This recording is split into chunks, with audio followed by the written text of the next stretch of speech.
धन्यवाद आप सभी का समय निकाला और ईटी नाउ स्वदेश पर मेरे ख्याल से पूरी इंडस्ट्री का लगभग 1/4 AUM मेरे साथ बैठा है। हाँ, क्या ये कहना गलत होगा? नहीं, लगभग 15 लाख करोड़ के आसपास का EUM यहाँ पर बैठा हुआ है और इनसे हम निवेश की बातें करेंगे, इनसे हम इनके सफर की बात करेंगे। लेकिन उससे पहले, क्योंकि हम युवा चैनल है, हम युवा देश हैं और ऐसे में आप सबसे मेरा पहला सवाल ये है कि आज के समय में अगर आप ऐसे युवा होते जो इस वक्त निवेश कर रहे होते, बाजार को समझ रहे होते, तो ईटी नाउ स्वदेश देखने के अलावा आप चारों में से किस जानकार को सबसे ज्यादा सुनते, फॉलो करते और उनकी बात मानते? नीलेश सर, शुरुआत आपसे करती हूँ। मेरे लिए बहुत इजी है, मैं नवनीत को सुनता। ये तो दोस्ताने वाली बात हो गई। ये आप दोनों एक दूसरे को बॉल पास करते रहते हैं हमेशा। ये गलत है। ये सिलेक्शन मुझे कैंसिल करना चाहिए था। अच्छा क्यों? दोस्त हैं इसीलिए? नहीं, तो दोस्त तो है ही है। हाँ। लेकिन मैं उनसे इसलिए सुनता बिकॉज नवनीत भाई हमेशा एकदम पॉजिटिव रहते हैं और बड़ी बाखूबी बात करते हैं, बड़ी सोच समझ के बात करते हैं। वो कई साल से person of the year column लिखते हैं एंड ऑफ द ईयर पे एंड मतलब इतने कम शब्दों में पूरे साल को वो जिस तरह से बयां करते हैं वो शायद ही कोई और कर पाएगा। तो मैं नवनीत भाई को इसलिए सुनता क्योंकि वो बहुत अच्छा बोलते हैं, बहुत अच्छा सोचते हैं और बहुत अच्छी तरह से बात करते हैं। इसलिए नहीं सुनता कि ये मेरे दोस्त हैं। तो इनकी कौन सी सीख आप अपना लेते हैं अपने इन्वेस्टमेंट स्ट्रैटेजी में आज के युवा होने पर? नवनीत भाई ने SIP की अलग डेफिनेशन की है, उसको अपना लेता। बताइएगा। नहीं, वो STP है, हम इंडस्ट्री में बोलते हैं सिस्टमेटिक ट्रांसफर प्लान। पर मैं बोलता हूँ हमेशा sound investment plus time plus patience, ये तीनों चीजें होगी। सही निवेश, समय, लंबा समय और संयम, धैर्य, ये तीनों चीजें होगी तो ही पैसे बनेंगे। बाकी चाहे आप F&O कर लें, बाकी आप ट्रेडिंग कर लें, बाकी कुछ भी कर लें, क्रिप्टो कर लें, पैसे नहीं बनेंगे। पर नीलेश भाई के लिए खाली एक बात बताऊं, नीलेश भाई ने मेरी बड़ी तारीफ कर दी। हम दोनों चार्टर्ड अकाउंटेंट हैं। दोनों हम बॉन्ड फंड मैनेजर थे, कॉम्पीट करते थे एक दूसरे से। बट दोनों चार्टर्ड अकाउंटेंट है तो CA में मेरिट लिस्ट 50 जनों को मिलती है। अच्छा। नीलेश भाई जिस साल में थे वो गोल्ड मेडलिस्ट थे, नंबर 1 थे। और मैं 50th रैंक था दूसरे साल में, उसके अगले साल में। सो बहुत डिफरेंस है मेरे में और नीलेश भाई में। मैं बताऊं? हाँ प्लीज। हाँ, मैं म्यूचुअल फंड स्टार्ट किया करियर 1999। ठीक है। 2001 में मैं पहली बार नीलेश भाई को सुना। 2001 में? कैलकाटा ओबरॉयज ग्रैंड में। हाँ। ओके, 23 साल से सुन रहा हूँ नीलेश भाई का। अच्छा। कंसिस्टेंट, ऐसा नहीं कि कुछ एट्रोशियस बोल दें। तब भी जो कंसिस्टेंट निवेश के बारे में बोलते थे आज भी बोलते हैं। लोग आजकल ESG के बारे में बोलने लगे हैं। I heard the word ESG first time from Navneet. अच्छा। मुझे खुद नहीं पता था कि ESG क्या होता है। So these are two people and I say this with all humility, you know, no less than any Bollywood star in the country. No, these are our two best brand ambassadors of our industry. And as a student of this industry, you cannot imagine the honor I have in sitting next to these two on this podium. So thank you for giving me this opportunity. It is a very honest confession. पर उसका credit Kavita ji आपको ही बहुत जाता है। तो सबसे पहले तो तीसरी वर्षगांठ की बहुत बहुत बधाई, बहुत शुभकामनाएं आपको, पूरे ईटी नाउ स्वदेश के परिवार को। अभी हम निकुंज के और सब आपके लोगों के साथ बैठे थे तो नीलेश भाई को बोल रहे थे, मैं बॉलीवुड स्टार का नाम नहीं बताऊंगा, कि बोले अगर फ्लाइट में साथ में होते हैं तो सेल्फी पहले नीलेश भाई के साथ खिंचाते हैं। पर आपने कारण नहीं पूछा। कारण कि इनको तो और कहीं देख लेते हैं लेकिन पैसे बना के तो यही देते हैं। सर आप बताइए, आज के युवा होते तो इनमें से किसको सुनते और क्या निवेश करते इनकी बात मान के? तो नीलेश भाई को। आप भी नीलेश भाई को ही सुनते ही तो। एक तो मैं जब आईसेक ज्वाइन किया नीलेश भाई तभी छोड़ रहे थे, तो वो एक फेस था कि he was moving to Templeton में इधर आया था। दूसरा कोटक में मैंने छोड़ा है और ये वहाँ काम कर एक रिस्पेक्ट भी है, एक कनेक्ट भी होता है। प्लस नीलेश भाई इतना अच्छा बोलते हैं, हाँ। इतना अच्छे गानों के साथ कनेक्ट कर लेते हाँ, हैं। ये तो है। हाँ, वो बहुत बड़ा आर्ट है। हाँ, बिल्कुल। हम लोग माइक नहीं हो सकता। हम लोग दुनिया भर की बातें कर सकते हैं, लेकिन इतना अच्छे से कनेक्ट करके जो नीलेश भाई बता पाते हैं, तो उसके लिए तो मैं इनकी दाद देता हूँ। हाँ, तो इनकी सारी बात आप मान लेते हैं इन्वेस्टमेंट्स में, जो भी ये कहते हैं आपको आंख बंद करके। आंख बंद करके नहीं, होश के साथ में, लेकिन सुनते जरूर है। देखिए, करते हर आदमी अपने हिसाब से है, बिल्कुल। और हक को हर आदमी को अपने हिसाब से करना चाहिए। सबका अपना पर्सपेक्टिव होता है। Absolutely. नीलेश भाई के लिए उसके लिए रिस्पेक्ट है। उसको चीजों को जोड़ के जो समझा पाते हैं ना, और सिंपल तरीके से वो बहुत अच्छे से समझाते हैं। नहीं, इस बात में तो मेरे ख्याल से कोई शक नहीं है नीलेश सर और बाकी आप लोग सब, क्योंकि इतनी न सिर्फ बाजार की पकड़ को लेकर यहाँ पर बात हो रही है, बल्कि उस पकड़ को और बाजार की उस चाल को हर तरह के निवेशक को समझाना, उसमें आप सभी की महारत है। और कहते हैं कि जनरेशंस होती हैं, लोग कनेक्ट नहीं कर पाते, रिलेट नहीं कर पाते, लेकिन आप सबकी बातों में, आप सबकी समझाइश में वो कभी झलकता नहीं है। और मेरे ख्याल से यही एक बहुत खूबी है कि बच्चा, बूढ़ा या जवान, हर कोई कनेक्ट करता है आप लोगों से। और हमारा ये जो पैनल का थीम है वो SIP है, स्वदेश इन्वेस्टमेंट प्लान, और वही आप चारों के ऊपर आज दारोमदार है हमारे दर्शकों को और हमारे युवा दर्शकों को खासतौर से बताने का कि कैसे अब यहाँ से आगे बढ़ा जाए। युवा भारत की मैं बात करना चाहती हूँ आपसे, तो कई बार इस मसले पर बात भी हुई है। युवा भारत की ऐसी बातें जो आपको अच्छी लगती है और एक ऐसी बातें जो फिलहाल अच्छी नहीं है, लेकिन आने वाले वक्त में आपको यकीन है कि बहुत अच्छी हो जाएंगी। नहीं, मुझे तो ज्यादातर अच्छी लगती है, क्योंकि मुझे ऐसा लगता है कि कई बार हर एक जनरेशन को लगता है, अरे यार हम तो ऐसा करते थे, तुम ऐसा कैसे करते हो। मतलब जैसे हम मजाक में बोलते हैं प्रीवियस जनरेशन, अरे हम तो वो क्या लाइट भी नहीं थी उसके नीचे पड़े हैं एंड ऑल दैट। तो you always kind of look down upon the next generation, but it is not true. Her generation पहले वाली जनरेशन से ज्यादा समझदार है। उन्होंने एक अलग दुनिया देखी है, उन्होंने एक अलग दुनिया देखी थी। और मुझे लगता है कि बहुत सारी खूबियां हैं। जैसे अगर हम हमारे इन्वेस्टमेंट्स की बात करें, तो वो जो निवेशक है आज, जो युवा निवेशक है, वो एंगेज होना चाहते हैं, वो ज्यादा इन्फॉर्म्ड होना चाहते हैं, वो ज्यादा उसको समझना चाहते हैं, मुझे ऐसा लगता है। और उनमें ज्यादा रिस्क एपेटाइट है। क्यों ज्यादा रिस्क एपेटाइट है? मुझे लगता है कि उनको लगता है कि भविष्य बहुत उज्जवल है, इस देश का भविष्य उज्जवल है। हर युवा को लगता है कि अगर मेरे में कोई भी अगर कैपेसिटी है, अगर मेरे में कैपेबिलिटी है, मैं मेहनत करूंगा तो ये देश में बहुत संभावना है, मैं आगे बढ़ सकता हूँ। और कई बार मैं ऐसा बोलता हूँ कि आज जो छोटी, सबसे ज्यादा लोग पूछते हैं, नीलेश भाई बोले थे हम हमेशा पॉजिटिव बात करते हैं भारत के बारे में, तो पॉजिटिविटी कहाँ से आती है? नीलेश भाई कई कारण बताएंगे, पर मुझे ऐसा लगता है कि एक देश के अंदर सपोज आप उत्तर प्रदेश में कोई एक मिर्जापुर में एक छोटे से गांव के अंदर आज जो लड़की है 18-20 साल की, उसके अंदर जो आज एक एम्बिशन है, उसमें जो आज एक एस्पिरेशन है, वो जो अपने फोन पर दुनिया देख रही है और उसे लगता है कि मैं भी वहां पहुंच सकती हूँ। चाहे आप क्रिकेट टीम देखो, चाहे आप सिंगर्स देखो, आप बॉलीवुड में देखो, या आप बिजनेस में देखो, या कहीं पे भी, वो एस्पिरेशन, वो एम्बिशन, वो कुछ कर गुजरने की एक चाह है, वो मुझे लगता है बहुत डिफरेंट है। और वही शायद हमारे देश को आगे लेके जाएगी।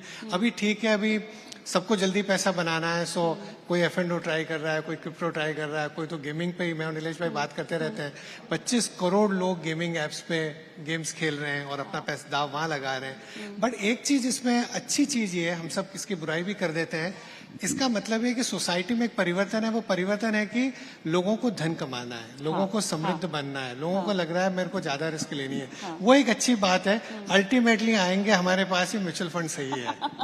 अच्छा, आपके घरों में आप सबके बच्चे हैं, आपको भी बेटा है, आपको भी बिटिया है, अपने घर में क्या इस तरह के माइंडसेट शिफ्ट या इन्वेस्टमेंट को लेकर सोच में किसी भी तरह की तब्दीली या कोई नयापन कभी आपके सामने आया हो? So, they are financially far more aware today than हम लोग अपनी जनरेशन में थे। सेकंड, मतलब मेरी दोनों बेटी को इन्वेस्टमेंट में उतना ज्यादा इंटरेस्ट नहीं है। एक मेडिसिन की पढ़ाई कर रही है और दूसरी सस्टेनेबिलिटी मैनेजमेंट के ऊपर। But are they financially literate? Answer is yes. Commerce पढ़े बगैर वो फाइनेंशियली लिटरेट है। ये मेरे हिसाब से सबसे बड़ा चेंज है इस जनरेशन का। पढ़ाई करके, डिग्री लेके नॉलेज पाना वो उनके लिए जरूरी नहीं है। जो जरूरी नॉलेज है वो बगैर पढ़ाई बगैर डिग्री भी वो सीख लेते हैं. बिल्कुल. स्वरूप. आई थिंक बहुत इंटरेस्टिंग उनको अगर आप परखोगे. रिसेंटली मेरा बेटा किसी को बोल रहा था कि dad spends all my money in investing. Okay. Dad spends all my money in investment. ऐसा हाँ? तो जब मैं ये प्रोसेस चालू किया था व्हेन ही वाज यंग, शायद वो इसके बारे में कतराता था. Now he wants it to happen, क्योंकि वो कंपाउंडिंग उसने देखा है. ये उम्र में उसका जो पोर्टफोलियो बन चुका है फ्रॉम छोटे छोटे निवेश. Now he is very happy कि पहले like I echo exactly what Neeraj भाई, दे आर फाइनेंशियली लिटरेट. सी बहुत डिफरेंस होगा उनके लाइफ में और मेरे लाइफ में. जैसे मेरे लाइफ में और मेरे फादर के लाइफ में काफी डिफरेंस हुआ. See investing is about being optimistic. Like Navneet भाई said, they are very optimistic about their future, जो शायद हम में काफी इनसिक्योरिटी थी. मेरे फादर में इससे ज्यादा था. Right. So they will lead a very different life. They will exchange assets to experiences. तो उसमें जो बचता है पैसा ना, they want to make that good. So काफी डिफरेंस है between my wife and me, my approach to investing, और उसका तो अलग ही कहानी है. मैंने ही is very confident of what he wants. His risk taking ability because of his economic status is a little different, and their knowledge across. अब मैं पूछना ही भूल गया कि how do you know. He'll say, Dad, I know. So, बहुत अलग है. And I've formed a newfound respect for that generation. I don't discount them with a country which is sitting at 60% of global population under 30. हमारा जो ये निवेश का ये जो जर्नी है ना, नेक्स्ट 5 years बहुत अलग हो जाएगा. बिल्कुल. हमारे हाउस में लास्ट 10 लाख जो निवेश डीमैट अकाउंट खुले हैं, एवरेज एज है 29. जो हमारे एड्स के फेसेस होते थे मिडिल एज, वो सब निकाल कर भी यंग फेसेस डाल रहे हैं. बिकॉज ये बहुत अलग जाएगा नेक्स्ट 5 years में. नेक्स्ट 5 years में जब हम यही चर्चा करेंगे ना, questions will completely change and questions will be on them totally. It will be our challenge to cater to them as products, understand their needs, which may not have any correlation to the 25 years of mutual fund journey that we have done. That's a very, very, क्या कहते हैं, stark realization. Sandeep, आप कितना इत्तेफाक रखते हैं इस बात से? और दूसरा ये भी, क्योंकि हम युवाओं की बात कर रहे हैं और नवनीत सर ने भी कहा और स्वरूप ने भी कहा कि उनके लिए रिस्क एपेटाइट, जोखिम उठाने की क्षमता को समझने का जो माइंडसेट है, जो सोच है, वो बहुत अलग है. अल्टीमेटली आएंगे म्यूचुअल फंड्स में, लेकिन उससे पहले चखना सब कुछ चाहते हैं. ये कितना स्टिकी है या कितना स्लिपरी जोन है इनफैक्ट उनके लिए, और उससे कैसे इनको बाहर निकलना चाहिए? देखिए, इस बात को मैं आगे रखता हूं कि जो नेक्स्ट जनरेशन, नीलेश भाई ने बोली है, नवनीत ने भी बात करी एस्पिरेशनल की. हाँ. उनको एस्पिरेशनल है. हाँ. ओके. और जैसे मेरी डॉटर मेरे को बोलती है, डैड सेविंग की बात आप करते हो, मैं खर्चा करूंगी तो मैं कमाऊंगी भी. ओके.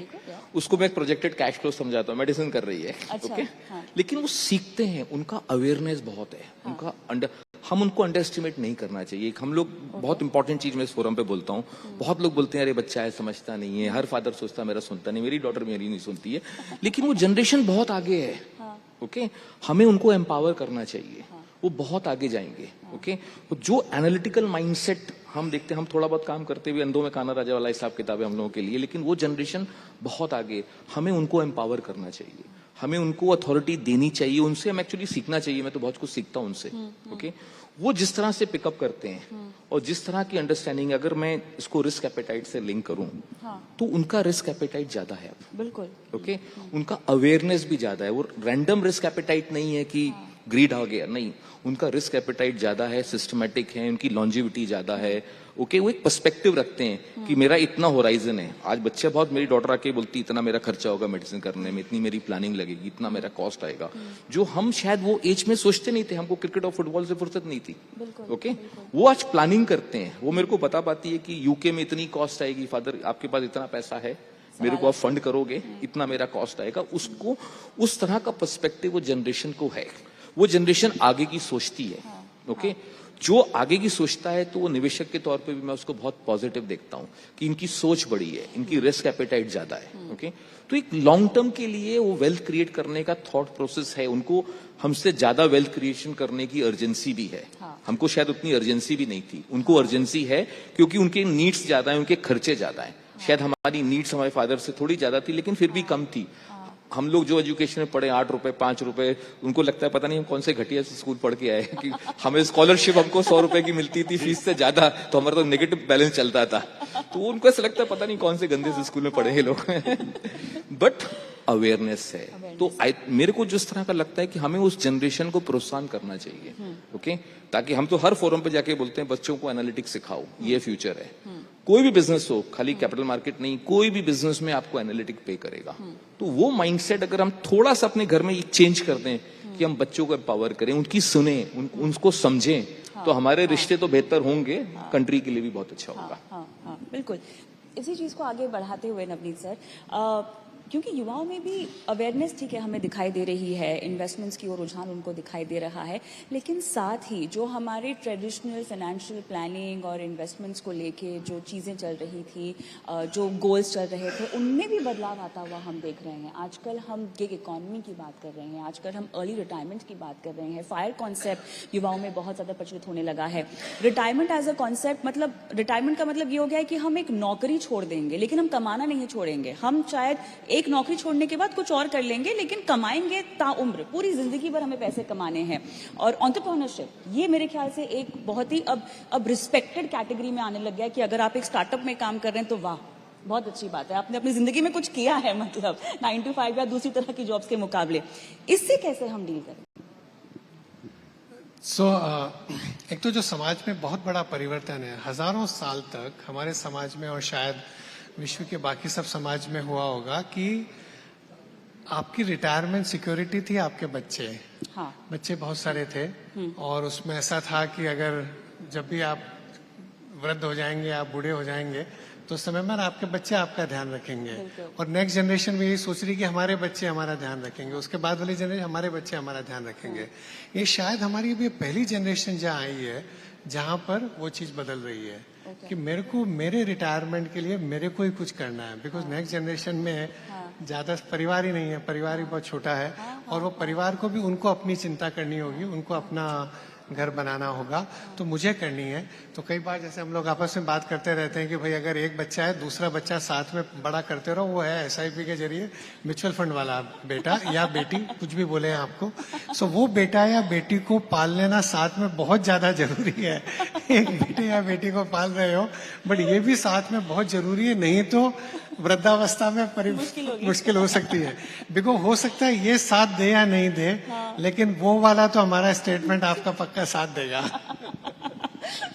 स्वरूप, आपका अनुभव क्या कहता है इसमें? नहीं, आई थिंक काफी चेंजेस आ रही हैं। तो दो चीज जो मिसिंग है, शायद उसका थोड़ा बढ़ेगा। 2 areas which I am very concerned about. One, Navneet भाई just said is रिटायरमेंट का रिक्वायरमेंट कितना है लोगों को थोड़ा कम, वो मैथ्स दिख नहीं रहा है। Third one is women investing. See, 80%, I shouldn't say this, but 80% of women will live longer than men. And सबसे ज्यादा जरूरत पैसा actually the girl child को चाहिए rather than the boy. तो पहले ही if he passes away, good for him, right? Honestly speaking. तो while they have all this in mind, इस पे अगर थोड़ा हम लोग चर्चा ज्यादा करें, the requirement of the money, क्योंकि the public enemy number 1 is inflation and lifestyle inflation, nothing else, right? ये उनको पहचान है, बट पहले कभी ना, when you start working you cater to your aspirations more than your needs. तो निवेश कर रहे हैं, just to take this discussion forward, उस दिन मेरा बेटा रुद्राक्ष, उसका नाम है, समझा रहा था, कुछ करियर ज्ञान दे रहा था कि पहले कुछ 5 साल में अपने अगर इन्वेस्ट कर लेंगे ना, वो कंपाउंड कर जाएगा। First 5 years you should invest. So knowledge है, but to divert their knowledge because they can absorb. थोड़ा अगर सुझाव कर दे, it will be like Sandeep rightly said, not only it will be good for them, it will be great for the economy, financial assets के तरफ. So मेरा ये थोड़ा disconnect है उनके साथ. लाइफ दिख रहा है, बट एंड जब पैसा एक्चुअली लगेगा और लोग ज्यादा जिएंगे, बिल्कुल, वो थोड़ा एक डिफरेंस इन माय ओपिनियन है। दिलीप सर, रियलिटी चेक की कमी है मेरे ख्याल से। एस्पिरेशंस तो बहुत ज्यादा है, लेकिन उससे पहले अपनी जरूरतों का आपको ख्याल रखना है। सो जो नवनीत और स्वरूप ने कहा, वो एक भारत है। ओके। दूसरा एक भारत और भी है। हाँ। फॉर एग्जाम्पल, जैसे नवनीत ने कहा 25 करोड़ लोग गेमिंग खेलते हैं, हाँ। उसमें से 24 करोड़ नुकसान करते होंगे। कई लोग क्रिप्टो में, NFT में जाके खेल रहे थे, बिल्कुल 99% ने नुकसान किया होगा। सेबी की खुद की स्टडी कहती है कि FNO ट्रेडिंग में जो लोग ट्रेड करते हैं, अपना फ्यूचर और ऑप्शन दोनों बर्बाद करते हैं।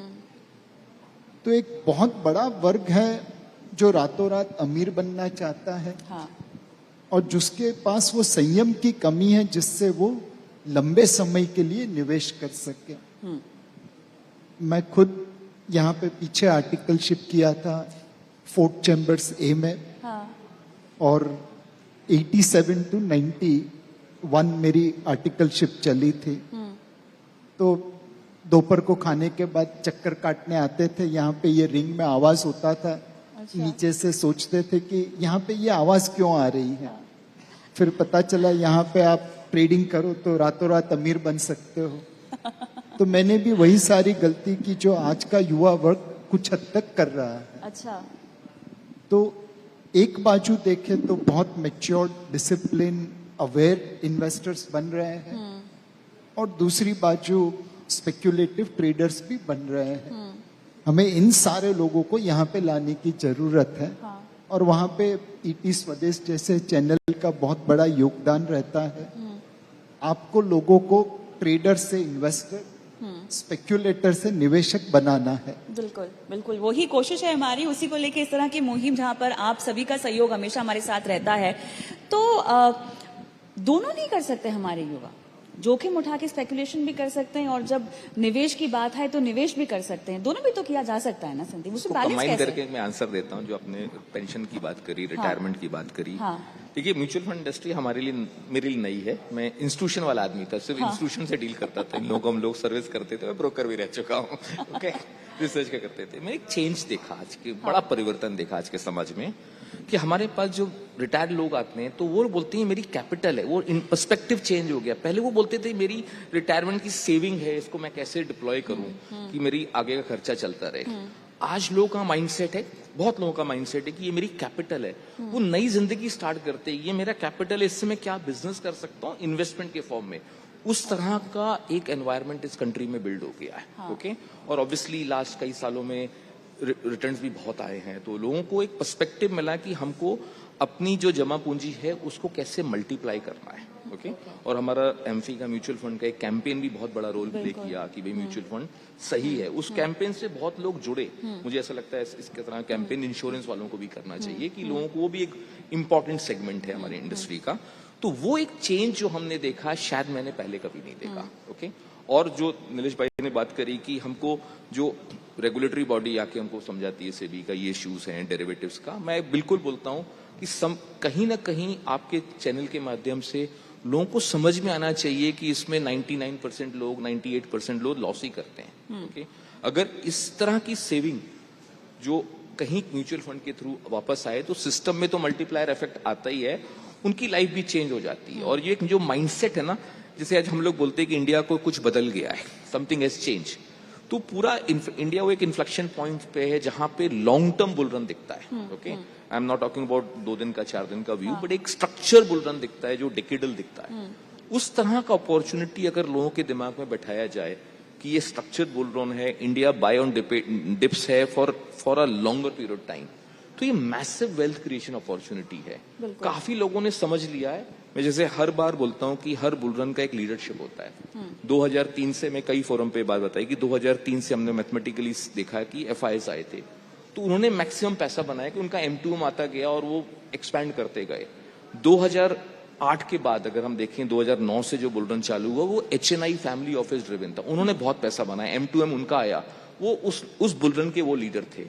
पोस्ट कोविड अगर बुल रन जो आया उसमें रिटेल लीडर है, वो ड्राइविंग सीट पे है। जब HNI फैमिली ऑफिस इंस्टीट्यूशन ने गिव अप मार दिया था, कोई भी कारण से उसने इन्वेस्टमेंट किया, उसका M2M पाया, तो आज भी देखिए बाजार 15-20% करेक्ट होता है, इंडिया निवेशक आता है, हम लोग देखते हैं हमारा फ्लो बढ़ जाता है। जिस दिन मार्केट फॉल ज्यादा होता है, कल गिरा था तो फ्लो ज्यादा आया एक हफ्ते के एवरेज से। तो वो एक बड़ा चेंज देखने को मिला। और अगर इस बुल रन का लीडर रिटेल निवेशक है तो आप सोचो उसका बेस कितना बड़ा है। तो इसका बुल रन का लेग्स बहुत बड़े हैं। तो ये कई डिकेडल अपॉर्चुनिटीज को मैं बोलता हूं, it can last for next half century type, उस तरह का बिग पर्सपेक्टिव। अगर वो पर्सपेक्टिव हम लोग को समझ में आ जाए तो एक लाइफ टाइम अपॉर्चुनिटी है, चाहे म्यूचुअल फंड के थ्रू हो, ऑब्वियसली एक बेटर ऑप्शन है। डायरेक्ट इक्विटीज में लोगों को समझ में आना चाहिए उनका रिस्क एपेटाइट कितना है, उनका इन्वेस्टमेंट होराइजन कितना है। म्यूचुअल फंड में थोड़ा एक्सपर्ट लोग हैं, वो उनके लिए अच्छे से कर पाते हैं। तो एक अपॉर्चुनिटी है जो आपके चैनल के माध्यम से अगर लोगों को हम इसको बता पाएं, और जो चेंज मैंने आपको रिटायरमेंट लोगों को देखा, अगर ये चेंज को हम इनकलकेट कर पाएं, ओके, वो बहुत बड़ा मूव होगा। बिल्कुल, इसी बदलते भारत की ओर हम सब आगे भी बढ़ रहे हैं और समय भी समाप्त हो गया है। लेकिन जाते जाते, क्योंकि स्वदेश इन्वेस्टमेंट पोर्टफोलियो की बात हो रही है, अब ऐसे में आखिरी सवाल, और एक ही सवाल आप चारों से होगा, एक दूसरे की एएमसीज का अगर कोई एक फंड उठाना हो जिसमें आप सब निवेश करना चाहें, तो वो कौन सा हो सकता है? शुरुआत आपसे, अपनी एएमसी को छोड़ के। दूसरों का? हाँ। कोटक आपका मल्टी कैप है, what is that name? Kotak multi cap fund. Kotak multi cap. चलिए, आपका? Full disclosure, HDFC FlexiCap में I am invested, emerging में I have invested. आप बताइए। कविता जी, सामने समंदर पड़ा है और आप पूछ रहे हैं कि एक बाल्टी में कितना पानी क्या है। बात है। फिर भी एक तो नाम चाहिए मुझे। ये 4 में समंदर है, जो आपके हाथ में है ये उठा लीजिए। संदीप, आप बताएं। मेरा आंसर दे दिया ना नीलेश भाई ने। गलत बात है ये। एक लोटा आप भी निकाल सकते हैं उसमें। चलिए, तो लबोलुबाब यही है कि निवेश की राह पर आपको चलते रहना है। जोखिम अगर उठाना चाहते हैं तो जोखिम समझकर, सोच समझकर और लगातार 18 और स्वदेश देखते हुए और इन सब की बातों को समझते हुए, सुनते हुए, अमल में लाते हुए आगे बढ़ना है अपने इन्वेस्टमेंट की जर्नी में। धन्यवाद आप सभी का। Thank you.